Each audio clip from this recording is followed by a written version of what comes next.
Is this an improvement or not? Alright, so we're back with another unedited video because tonight we're going to a concert in Baltimore, or as some people like to call it, B-more, or Murder City. I don't know if they actually call it that, but there's a lot of murder there. It's really rough. It's not good. Yeah. In this video, we're talking about NFT Funko Pops. And you know, we're the best place to watch people talk crap about NFT Funko Pops. That's one of our crowns that we wear. Because we love NFT Funko Pops, but then we also have a hate relationship. Well, we hate a lot of what they do with them. We love the fun associated with them. But there's a problem. Funko and Drop have not gotten their act straight with the Funko NFTs. There's been a lot of problems, from shipments not showing up to people's homes and fulfillments being horrible because it was lost in the mail, or damaged Funko Pops that come in the mail and they're not willing to give you a new box or a new Funko Pop in its place. A bunch of wildness happens over on the Funko NFT front. And today, we're here to talk about a possible improvement, which I'm shocked to hear that there's actually an improvement. Really quick, earlier in the year, Drop mentioned in like an article, or maybe it was Funko, I don't remember, but remember they said something about adding a hard stack for a price option when you go to redeem your NFT tokens. Yes. As far as I know, they ain't done that yet. That hasn't happened. So that's something that has been brought up. We brought it up many years ago, at the very beginning of all of this, and Funko and Drop haven't done anything about it. Will they do something in the future? Possibly. I'm not really sure. I hope they do, because these Funko Pops get destroyed sometimes, wrecked even, and we have photos of that. Yes, and granted, a lot of times, I would say 90% of the time at least, it's due to the carrier. However, a lot of that damage can be prevented by being put in a hard stack, in my opinion. Well, the biggest issue with all this is that Funko and Drop would offer $30 credit. Yes. And the $30 credit was, well, I can only come up with two words for it. Horseshit. And the reason why it's horseshit is the fact that people spend a lot of money on the secondary market to get these very valuable, higher end pieces. Because that's what the NFT Funko Pops are about. They're supposed to be more limited, they're more specialer. But not just that, but a lot of people like you and I, we would spend a lot of money purchasing packs in hopes to get those very valuable items. So your chances are lower with one pack, obviously, because, for example, if you're really looking forward to the Grail, like that is like your Grail as well as the NFT Grail, the Grail is typically the lowest limited pop in the set. So with that being said, if you buy, let's say, 6 premium packs, that's a lot of money. And if you open it on your 6th pack, you still spent that money to get the Grail. You know what I'm saying? Yeah. So it is very disappointing to say, hey, sorry, we can't replace it, but here's $30 to spend on our website. It's not even $30 back to your credit card. It's $30 to spend on their website when they couldn't even ship you the item in the first place, which was a big problem. However, what I can say is, in recent times, I have not seen people complaining about that. Now, I haven't been all over social media as much as I have prior, but I feel like that's a really big deal. And I've seen more often than not, oh my gosh, Drop is replacing that for me, which is great. That's good news, because that's what we want to see happen. I'm excited for that. $30 credit is garbage. It actually is not garbage. It's trash. It's very bad. And we're glad to see that that is possibly going away, because we're not seeing it anymore. I think we screamed and hollered on the channel enough to maybe make them stop. Because I don't know if there's a lot of people other than in comments like shouting out about this. I mean, obviously there's comments and Discord and Instagrams and all these different things where people are complaining, but on this channel, we scream and holler, and I feel like for the most part, the NFT Funko Pop collector is behind us the entire way. And I don't know what they're doing behind us, but they're back there, and I'm loving it. It's hot. It is very hot, but what I want to talk about first is our Funko Pop that we received. So we noticed something a little bit different than what we had been getting before. So the box comes like this. You rip off a tab, you open it up, and then, ta-da, you have this little, what what do you call these? It's a sorter. The sorter. Yeah, you get a little sorter, and these sorters are nicely built, and they fit perfectly in the box. Can I just say that this is a very strong box? It's a very strong box. It is incredibly strong. I like a sturdy box. I like a very strong box. A very just ready to take on anything box is the type of box that I like. Well, I like to pet on the box every once in a while. Sometimes you might find me rubbing my nose on the box. What? It is a tight fit in that box, too. It is. It's very tight in the box, this guy right here. So look, and it's very thick. I don't know if you noticed this, very thick. So you pull this, you spread it apart. And now you get your Funko Pop, but look at this. This is something brand new. They put a little piece of this, like, bubble, I don't know, what do you call this? Like packing? Foam. Yeah. Put this packing foam around it, and in this case, this is Freddy Funko, the Ivan Ooze Freddy Funko. Look how cool he is, huh? Mm-hmm. That's a cool Funko Pop, right? This is literally the only Funko Pop that I got from the new Power Rangers, the movie set that came out not too long ago. This Funko Pop, actually, there is damage. Right here. There's a little bit on the front. Is there front damage, too? Oh, no, there's a tear! I got a tear! I see. See what happens? They don't take well enough care of these things. And by the way, the epics, to end up getting this, there's like epic cards you have to get, the NFT cards. They're very expensive. Sometimes they're upwards of like $10 a piece. And there's sometimes like 10 of them. So it's not cheap. But I'm not the only one feeling pain in this. There are other people as well. And we actually found some photos on an NFT group page on Facebook where somebody shared all their pictures. Not just that. I didn't just go to the NFT page. Someone sent them to us to Instagram directly. Oh, they sent us their damage directly. Yeah, some of the pictures you're going to show are from that person, and then some are from an NFT group. Yeah, there's some damage here. It's like kind of warped a little bit. It's a little bit of damage on this Funko Pop, but thankfully I don't really care so much about damage because I just collect because I enjoy it. In my opinion, it's not that bad, but sucks, though. It would not be good if you're looking forward to like getting something like this signed at a convention or something, and you're really being picky about the box because and you want it to be mint. Yeah, so that's when Chris and I really care about condition, but there are a lot of collectors who care about like just their general boxes, all of their boxes being in very good condition. So this is an issue. So let's take a look at this person's boxes. So you can see there's wear and tear on the box. So that's sort of similar. I have a little bit of that on this box, but not too crazy. Look, and I understand Funko Pops and having cardboard boxes that are easily damaged. I mean, truthfully, as a Funko collector, we know that these things can get damaged very easily because they are thin. Right? They're not as strong and sturdy as the box that was shipped in, but that's just how Funko Pops are. So we have become, since the beginning of Pops, we've become little box hoes. And I'm proud to be a box hoe sometimes. I mean, I don't always act like a box hoe. This one I'm okay with, but say if it were on my Freddy Funko Optimus Prime Blacklight, and I received it damaged or it had scratches or something on it, I'd be really devastated. So there might be a Power Ranger fan that received this and they're devastated over it. That's the sucky part about all this. But here's one of the pictures. So there's a little bit of wear and tear here. Look at that. That's not good. That looks like corner damage. Major corner damage. And if ours was shipped in this stuff, in the sorter, in the very protective box, I don't know, like, that was either shipped like that or something crazy had to happen to that box. That seems extensive. So here's the Yellow Ranger, and she's got, like, it almost looks like a knife hit it or something, but something sharp hit it. It looks like on the top of the box there. Then you got this, it's warped a little bit there, and it looks a little jagged, a little screwed up looking. See it? It's like torn, sort of. Yeah. But again, this all is due in part to the box being the way that it is. I mean, you can't expect to get these perfectly shipped to you because these are coming from the manufacturer to Drop in Funko. Then they have to ship them out. There's a lot of times in between where these things can get super damaged. Yeah. So you're going to have to expect a little bit of wear and tear, but this is something that we don't like to see.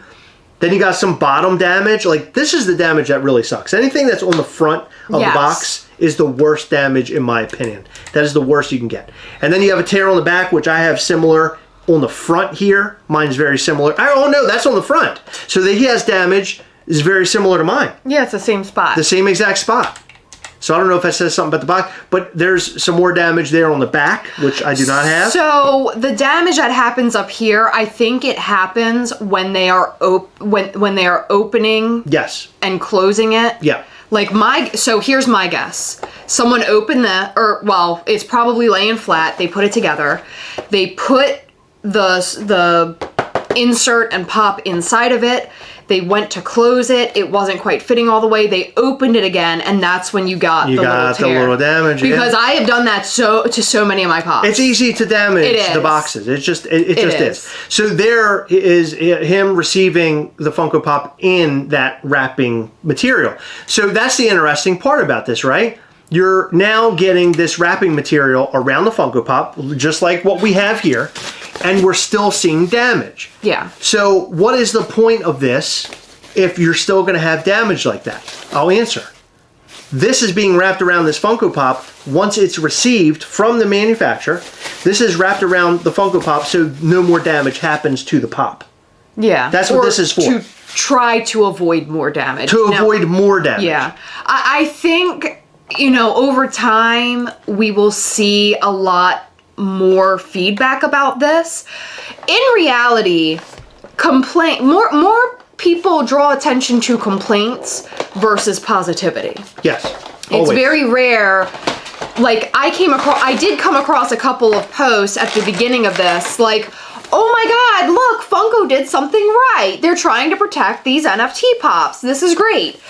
But as time goes on and people realize, like, oh, they're shipping the NFT pops in this, I guarantee you we're going to see less of the positive posts and more, oh my God, damage. Agreed. You know what I mean? Like, I've said it before on this channel, I always make it a point, if I have a very good experience somewhere, typically restaurants, but really anywhere, I make it a point to go onto Google and leave a review, like a very in-depth review with my 5 stars, because I loved whatever it was, because there's so much negativity out there. You want to throw a little bit of positivity in the world, Heather, and I appreciate that. Yeah. I appreciate that. But the thing is that Funko and Drop are dealing with a consumer that is literally all about a box and all about a sticker.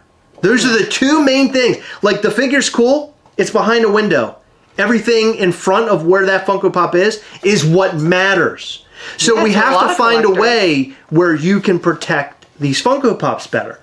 This here is a great try. I think this is a good college try, Funko and Drop, but this is not going to work. What's going to work is if you get the boxes in hand from the get, right off the manufacturer, the ship, or wherever they're coming from, and they're not already damaged, or you're I don't know, you're taking better care of them as they reach the box of, the shipment box, or where it's going to go to its final destination. Like, is that what you do? Like, how do you even fix this problem? This is not fixing the issue. This is great. I mean, it's great that they're trying something, but this is virtually the cheapest option they could have come up with. So here's the thing.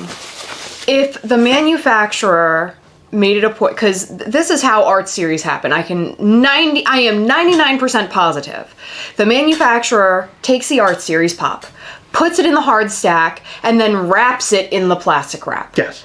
Because I don't think Funko is wrapping their items in shrink wrap. I don't think that's the case. I don't know, a factory somewhere, I don't know. I think it's a factory. Okay. So that's how this should happen. If we have to pay $8 for every pop redeemed, if we're in the US, to get that hard stack and wrapping, okay, so be it. I'd rather that than, like, get damaged items. Yeah, I mean, the fact is that if, Funko and Drop are going to release limited figures, the figures have to be shipped in a way where we feel comfortable as consumers to continue to buy these things. Yes. Which is why NFTs have sort of fallen off by the wayside. Part of the reason. People really, bad lineups for their Funko Pops, but for the most part, it's that Funko and Drop look like they're not taking care of anything. Now, what I'll say is, based off what I'm seeing here, this is really great. I mean, this aside, the box, like the double box thing, that's great. Yeah. Like, honestly, this damage is not from that at all. Being shipped to me is fine. There was no damage from that. It's when this is coming off from the manufacturer or the ship or whatever to a box where they prepare it. That's your issue, is there. So I don't know how you fix the issue. You're always going to have that in-between time frame there. Unless, like you said, they actually seal them in the factory with the plastic around it, and they ship it out in a hard stack. Yeah. That is virtually the only way that they can make sure that it's going to be perfect and they're not going to be damaged. And I don't think we would care so much if it weren't for the fact that these Funko Pops are very, very expensive. Sometimes very expensive. I mean, we're talking about, just the other day, I was looking at one of those NFT Funko Pops. It's way up there right now. It's like $500. Harry Potter. The Harry Potter Grail is like $550 right now. That was one of my least favorite from the set. $550. Starscream, one that I liked from this Transformer Series 2, that's up at like 300 range. Wow. At least it was the other day, between 250 and 300. So we're talking about very expensive items that deserve better care. So I feel like we're getting somewhere, Funko and Drop. I feel like we're getting some really good care here. But I think we need to do a little bit more so we're not showing, getting our Funko Pop showing up like this. Yeah. This little right here shouldn't be happening. No tears. No tears. Yeah. At all. And again, this isn't the Gastlecast bitching, oh my god, it's so damaged. It's just... Well, it is, sort of. I mean, kind of. I mean... It's more so like I don't care about it. I just know how collector consumers are. I'm a collector, Heather, and I like my box to be minty fresh, as some people like to say, even though it sounds really douchey to say it. Well, it normally is. However, your Funko boxes are not always. I'm telling you, Heather, I like a minty fresh box. Look at this Funko Pop, though. Have you taken a look He's at him? amazing. I love his weird beard. He's a really great Funko Pop. Look at the little spikes coming out of the back of his head. He's got cool. this little, he looks like a little dinosaur or something. There. A dragon or something, yeah. He's cool. Ivan Ooze. That's a neat Funko Pop. I'm glad I went for him. I'm glad I finished the royalty and got all the NFT cards in order to get this. I think he's a cool addition. Look at this. He's hanging out with Bonerthon Godzilla. How do you like great. that? They're having a Bonathon. That's fantastic. And look, even R2-D2's there. Yeah. He's analyzing the situation on the decks. That's pretty cool. I like that. I think that's fun. When I say dicks, I mean detectives, private eyes. There's a lot of dicks. I just want to make that known. Ivan Ooze looks like he's worshiping as he should. Yeah. And that's what I do sometimes. I even use it like a little mouse. I know it's weird. Amazon, by the way, I noticed the other day somebody said, oh, they're still up on Amazon. These are like $30 on Amazon right now on the secondary market. They sold out. So if you want to get yourself... Weren't they regular Pops cost before? Like 15, 12? Regular Get Pop your Pops. Dickosaurus Rex over there for $35. I don't know. What do you guys think about this? I know we complain about this stuff a lot. I feel like we were pretty fair in this. The shipping method with the box and this foam stuff, I think they did a really good job in it. But realistically, it's when the manufacturer boxes it all up, puts it in a larger box. These are then pulled out when they're reaching the US. Then they're packed away to be shipped off. There's a lot of hands in the middle there, and I think that's the problem. Yeah. It's all that they're getting very handsy. And let me tell you something. You can get handsy with Hogzilla, but you can't get handsy with my Funko boxes. Let us know what you think about all this and more in the comment section down below. And I know you're wondering, we went to see the band Finch live. We're having fun right now. Although we're sitting here, we're having fun. Heather's singing at the top of her lungs, and I'm staring at her like, what the is going on here? Stop singing. I'm trying to enjoy the show. In every video, we like to shout out to some of our patrons from Patreon. In this video, we'd like to shout out to David Chung, Nick Fillet, Elizabeth Orazan Wednesday, Tyler Vest, Dead Paul, Tasha White Barnes, Greg Malley, Nelson Shaner, Amy Richmond, and Denver Bell. Thank you guys so much for your continued support. We appreciate all of our patrons. You guys are amazing. Without you, we wouldn't be able to do half the things we do here on the channel. And our upcoming Patreon Live is coming very soon on April the 13th, which is a Saturday at 9 p.m. Eastern. At 8 p.m., we'll start the live up so all the patrons can hang out and have a cocktail hour. And then at 9 o'clock, we'll come on live showing you something brand new from MISCHIEF Toys and doing all sorts of giveaways. So if you want to be a part of the fun, check out patreon.com/Gastlecast. We appreciate you. Thank you so much for staying until the end. If you haven't already, hit that like button, hit the subscribe button, hit the little bell. We would appreciate it. We'll see you in the next one. Bye.